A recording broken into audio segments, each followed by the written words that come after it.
আমেরিকার রাষ্ট্রপতির চেয়ার এমন একটা চেয়ার, এই চেয়ারে যে বসে তার নেওয়া সিদ্ধান্তের প্রভাব পড়ে গোটা বিশ্বের মানুষের উপর। The golden age of America begins right now. America's decline. তাই কথায় বলা হয়, আমেরিকা যদি হাঁচি দেয় তাহলে গোটা বিশ্বের নাক দিয়ে সর্দি ঝরা শুরু হয়। দ্বিতীয়বার আমেরিকার রাষ্ট্রপতি আসনে ডোনাল্ড ট্রাম্প, আর তার শাসনে আমেরিকার গণতন্ত্র আজ প্রশ্নের মুখে। নতুন নেতা, নতুন নীতি। প্রথম দিনেই 80টি এক্সিকিউটিভ অর্ডার পাশ করে দিয়েছেন ডোনাল্ড ট্রাম্প, যেগুলো আজকে আমেরিকার আইন। তবে ট্রাম্প ক্ষমতায় আসার পর ইম্পর্টেন্ট কী ঘটল, কেনই বলা হচ্ছে আমেরিকায় গণতন্ত্র নয় ট্রাম্পতন্ত্র চলছে, চলুন দেখে নিই 10টি পয়েন্ট। পয়েন্ট নম্বর 1, শিক্ষা ব্যবস্থা। ট্রাম্প সরকার বিভিন্ন বিশ্ববিদ্যালয়কে নির্দেশ পাঠিয়েছে, আর তারপরে শুরু হয়েছে সরকার বনাম বিশ্ববিদ্যালয়ের সংঘাত। মূলত আমেরিকার শিক্ষা প্রতিষ্ঠানগুলোকে কন্ট্রোল করতে চাইছে ট্রাম্প সরকার। 2 নম্বর point, Paris agreement. Paris agreement থেকে সরে দাঁড়িয়েছে আমেরিকা। মূলত পরিবেশ দূষণ রুখতে এই এগ্রিমেন্টগুলো বিভিন্ন দেশের মধ্যে করা হয়, কিন্তু ট্রাম্প বাবু অভিযোগ করেন চীন যখন কোনো নিয়ম না মেনে পরিবেশ দূষণ করছে, তখন আমেরিকা তাদের কলকারখানাগুলোকে কোনো মতেই নিয়ন্ত্রণ করবে না। It is almost 8 years since Donald Trump first announced his policy on the Paris Climate Accord. The United States will withdraw. মূলত বাচ্চা ছেলেদের যুক্তি, ও খারাপ করছে তো আমিও করব। 3 নম্বর, WHO। স্বাস্থ্য সংস্থা WHOর সদস্য পদ ছাড়ল America. They withdrew from the World Health Organization, where we paid $500 million a year and China paid $39 million a year, despite a much larger population. কারণ সেই চীনকে উনি সহ্য করতে পারেন না। কোভিডের সময় এই WHO স্বাস্থ্য সংস্থা চীনকে ট্রাম্পের মন মতো কিছু বলেনি, তাই ডোনাল্ড ট্রাম্প অভিযোগ করেন চীন এই স্বাস্থ্য সংস্থা WHOকে ঘুষ দেয়, তাই আমেরিকা এর সদস্যপদ ছেড়ে বেরিয়ে আসছে। 4 নম্বর, স্বাস্থ্যক্ষেত্রে কাঁচি। চিকিৎসার জন্য বিভিন্ন গরিব দেশকে কয়েক হাজার কোটি টাকা সাহায্য করত আমেরিকা, তা আর করবে না। যেমন বাংলাদেশের স্বাস্থ্যক্ষেত্রে কয়েকশো কোটি টাকা সাহায্য করত আমেরিকা, তা আর করা হবে না। যদিও এক শ্রেণীর বাংলাদেশিরা বলছে এর পিছনে ভারতের হাত রয়েছে। এই তো লেটেস্ট নিউজ। 5 নম্বর, বার্থ রাইট। আমেরিকাতে কোনো বাচ্চা জন্ম নিলেই সে আমেরিকার নাগরিক হয়ে যেত, কিন্তু এবার থেকে তা আর হবে না। যদি আমেরিকাতে আসা কোনো অবৈধ অনুপ্রবেশকারী, ট্যুরিস্ট ভিসা, স্টুডেন্ট ভিসা বা ওয়ার্ক ভিসার মানুষ সন্তানের জন্ম দেয়, সে অটোমেটিক্যালি আমেরিকার নাগরিক হয়ে যায়। তাই অনেকে আবার বাচ্চা জন্মানোর সময় আমেরিকায় চলে যেত এবং সেখানে বাচ্চা জন্মানোর কারণে সেখানকার নাগরিকত্ব পেয়ে যেত, সেগুলো আর হবে না। আর এই নতুন নিয়ম বাস্তবায়ন হওয়ার আগেই অনেকে নির্ধারিত সময়ের আগে বাচ্চার প্রসব করিয়ে নিয়েছেন, মানে 9 মাস হওয়ার আগেই বাচ্চার ডেলিভারি করিয়ে নিয়েছেন যাতে নাগরিকত্ব পাওয়া যায়। এর ফলে অনেক বাচ্চা মারাও গেছেন এবং অনেক বাচ্চা অসুস্থতা নিয়ে জন্মেছে আমেরিকার বুকে। Point number 6, gender equality. আমেরিকাতে শুধু নারী আর পুরুষ এই 2 লিঙ্গের পরিচয় থাকবে, তৃতীয় লিঙ্গের পরিচয় বাতিল করেছে ট্রাম্প দাদা। Policy of the United States government that there are only 2 genders, male and female.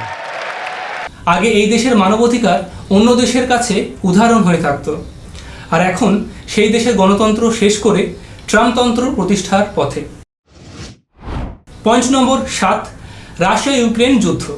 এই রাশিয়া ইউক্রেনের যুদ্ধে ডোনাল্ড ট্রাম্প একাধিকবার ইউক্রেনের পাশে দাঁড়িয়েছিলেন, এমনকি ট্রাম্পের ভোট প্রচারেও গেছিলেন ইউক্রেনের প্রেসিডেন্ট ভ্লাদিমির জেলেনস্কি। তারপর হঠাৎ রাশিয়া ইউক্রেনের যুদ্ধের জন্য ইউক্রেনকে দায়ী করে ডোনাল্ড ট্রাম্প। আর শুধু তাই নয়, ইউক্রেন ছেড়ে রাশিয়ার দিকে বন্ধুত্বের হাত বাড়িয়ে দিয়েছেন Donald Trump. Point number 8, Greenland. Greenland কিনতে চান ট্রাম্প বাবু, কারণ গ্রিনল্যান্ডে প্রচুর গ্যাস ও জ্বালানি সম্পদ রয়েছে। এদিকে গ্রিনল্যান্ডের মানুষ ও ডেনমার্কের নেতারা বলছেন তারা গ্রিনল্যান্ড বেচবেন না, কিন্তু ট্রাম্প বাবু বলছেন তোমরা বেচবে কিনা জানি না, কিন্তু আমি কিনবো, নয়তো দখল করব। আর এই পয়েন্টের জন্যই ডোনাল্ড ট্রাম্প ইউক্রেন ছেড়ে রাশিয়াকে সমর্থন করে, যাতে রাশিয়া গ্রিনল্যান্ড নিয়ে কোনো মাথা না ঘামায়। Point number 9, Palestine. গাজা থেকে প্যালেস্তাইনিদের সরিয়ে দিতে চান ডোনাল্ড ট্রাম্প, কারণ সেখানে উনি বড় বড় হোটেল তৈরি করবেন। সেই ভিডিও তিনি আগেই পোস্ট করে জানিয়েছিলেন।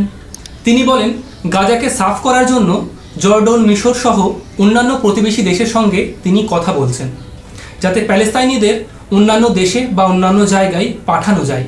You'd like Jordan to house people from Gaza, to take people. আর ট্রাম্পের এই মন্তব্যের জন্য গাজা সহ আমেরিকাতেও প্রতিবাদ দেখা যায়। পরে গাজাকে ধ্বংস করে দেওয়া হয়, যেখানে এখনও পর্যন্ত 52,000 মানুষ মারা গেছেন। এবার ট্রাম্পের হোটেল তৈরির কাজ কবে শুরু হয় সেটাই দেখার।